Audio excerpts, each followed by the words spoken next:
ഓം അമൃതേശ്വര്यै നമ. കുരുക്ഷേത്ര യുദ്ധക്കളം. മക്കളെല്ലാം വധിക്കപ്പെട്ടതറിഞ്ഞ് ഗാന്ധാരി ശോകതാപങ്ങൾക്ക് കീഴ്പ്പെട്ടു. ദുഃഖം കോപമായി, കോപം ശാപവാക്കുകളായി. അവർ പറഞ്ഞു, കൃഷ്ണ, ഇന്നേക്ക് 36 വർഷം കഴിയുമ്പോൾ ഇതുപോലെ നിന്റെ വംശവും മുടിയും. മൃഗത്തെപ്പോലെ നീയും കൊല്ലപ്പെടും. പുഞ്ചിരിയോടെ ശ്രീകൃഷ്ണരളി, അമ്മേ, എൻ്റെ ഒരു ഭാരം ഇതോടുകൂടി ഒഴിഞ്ഞു. എൻ്റെ വംശം ഇപ്പോൾ വളരെ പ്രബലരും ശക്തരുമാണ്.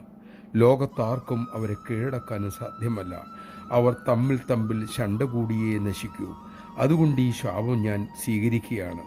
എൻ്റെ മരണവും അമ്മയുടെ ഇഷ്ടം പോലെ തന്നെ നടക്കട്ടെ. അമ്മയുടെ ശാപം അനുഗ്രഹം പോലെ ഞാനിതാ സ്വീകരിക്കുന്നു.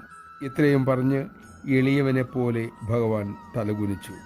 നമ്മുടെ അമ്മ എല്ലാവരുടെയും മുന്നിൽ ശിരസ് കുനിക്കുന്നത് പോലെ. നമഃശിവായ. സ്തുതിച്ചപ്പോഴും നിന്ദിച്ചപ്പോഴും ഭഗവാൻ സമബുദ്ധിയോടെ അതെല്ലാം സ്വീകരിച്ചു. ആ ദ്വാപര കൃഷ്ണഭാവം ഇന്ന് അമ്മയിൽ നാം നേരിട്ട് കാണുന്നു. സുഖദുഃഖേ സമേ കൃത്വ.